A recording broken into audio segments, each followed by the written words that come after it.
मेरा नाम दीपक है। पश्चिमी उत्तर प्रदेश के एक छोटे से गांव का रहने वाला हूँ। घटना सन 1980 के आसपास की है। उस समय मैं लॉ का स्टूडेंट था। मेरे बचपन में ही मेरे माता पिता चल बसे थे। मेरी परवरिश मेरे चाचा जी ने की थी। चाचा जी जिला कोर्ट में मुंशी थे।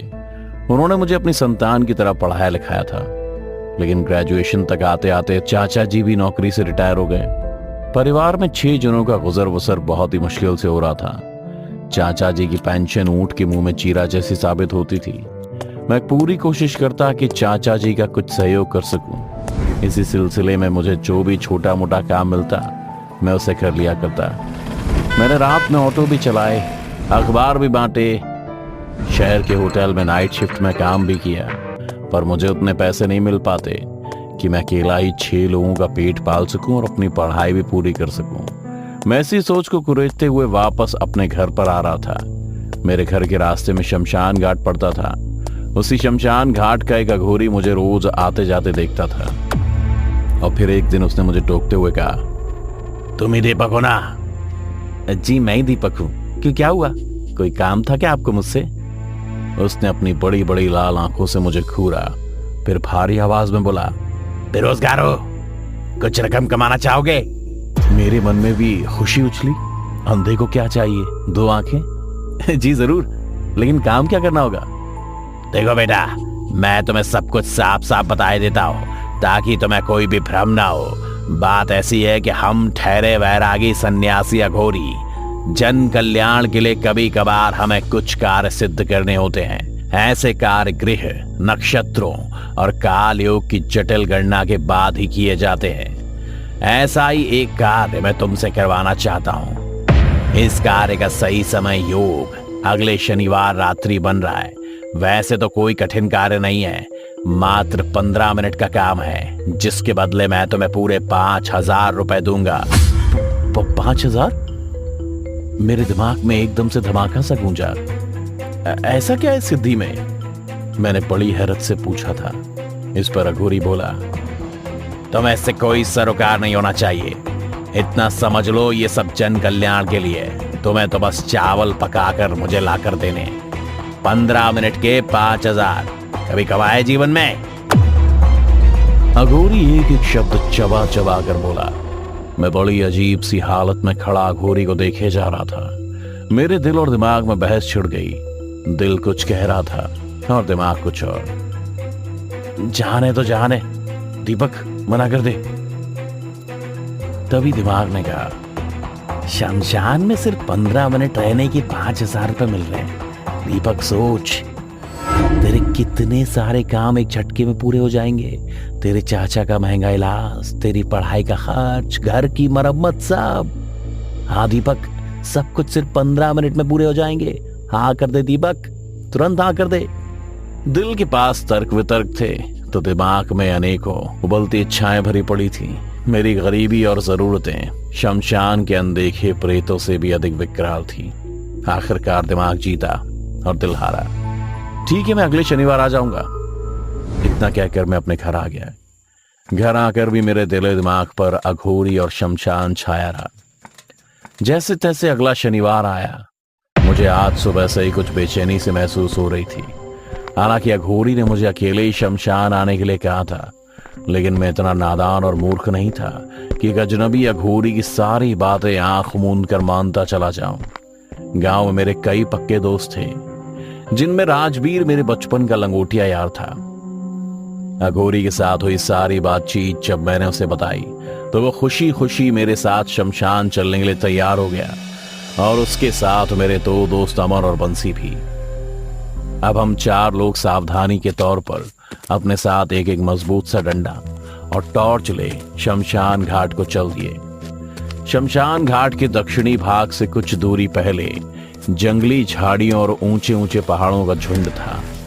मैंने तुरंत ही अपने दोस्तों को पेड़ों पर चढ़ने का कहकर शमशान की ओर चल दिया। मैं अभी कुछ ही दूर अंदर गया था कि मुझे किसी की आवाज सुनाई दी। इधर आओ। यह आवाज अघोरी की थी। मैंने जब पीछे मुड़कर देखा तो मेरे सामने काली मानव आकृति खड़ी दिखाई दी, जो कि अघोरी था। आओ मेरे साथ चलो। अघोरी शमशान घाट से कुछ दूर ही जमीन पर बैठ गया और उसने अपने चारों ओर एक गोल घेरा खींचा और मुझे अपने सामने बैठा लिया। दीपक, ध्यान से सुनो, 12 बजने में कुछ ही समय शेष है। 12 बजते ही तुम्हें हांडी लेकर चिता के पास जाना है। तुम्हारे पास मात्र 15 मिनट का समय होगा। जो चिता तेजी से जल रही है उसके पैरों पर यह हांडी रखकर चावल पकने देना और ठीक 10 मिनट बाद हांडी उठाकर आ जाना।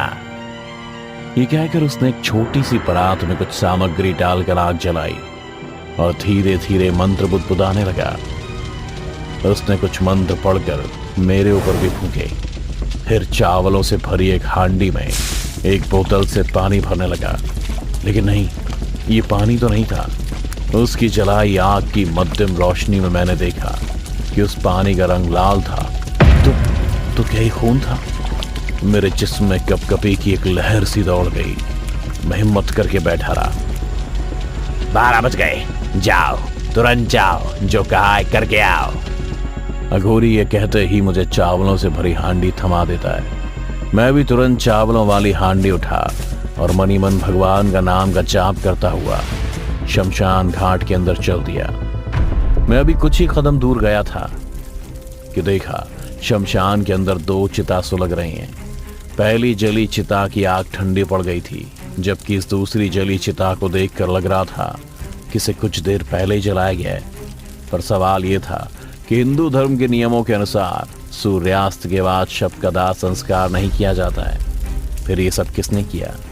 मैं अभी भी इन सवालों से जूझता हुआ तेजी से दहकती चिता के समीप पहुंचा और हांडी को रस्सी से लटका चिता के पैरों के पास रख दिया।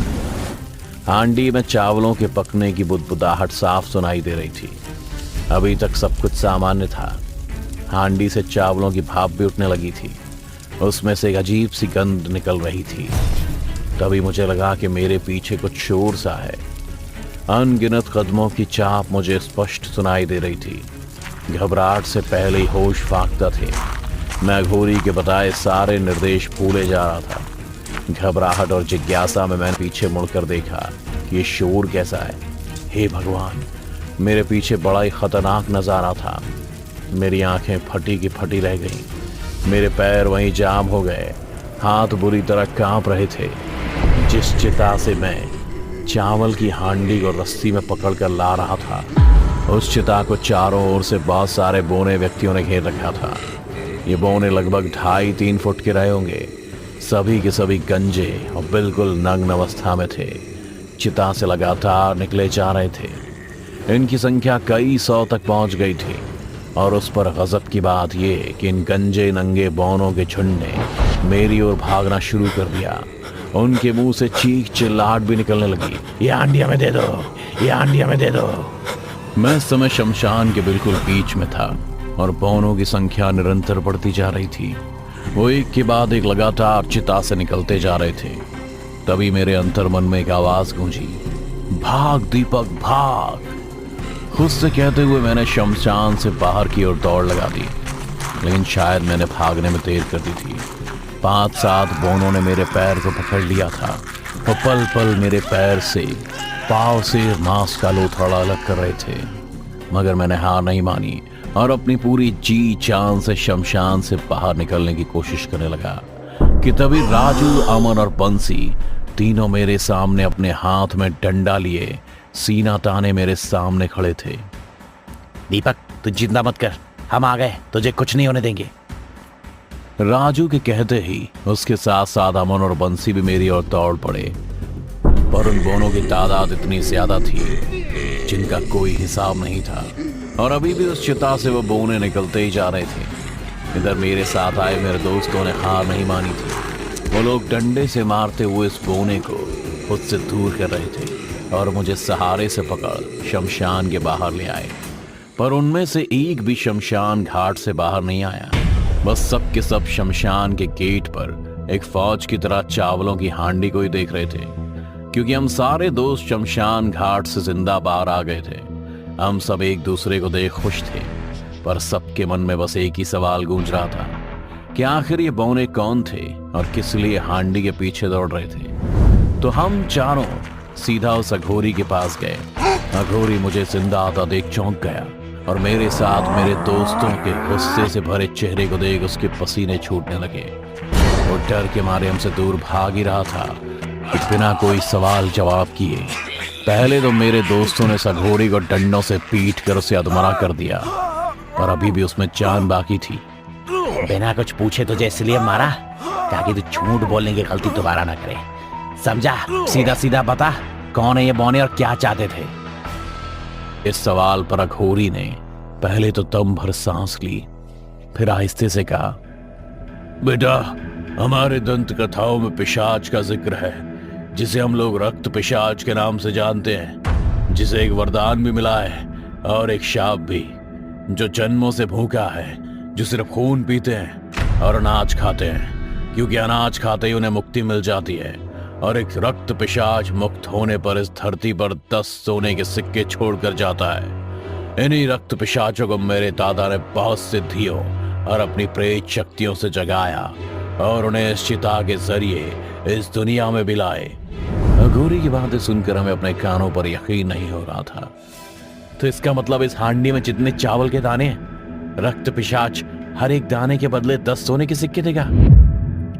मेरे सवाल पर अघोरी ने हाँ में सर हिलाते हुए कहा, हाँ, और हर एक चावल का दाना खाने के बाद रक्त पिशाच इस धरती से मुक्त हो जाएगा और वो 10 सोने के सिक्कों में बदल जाएगा।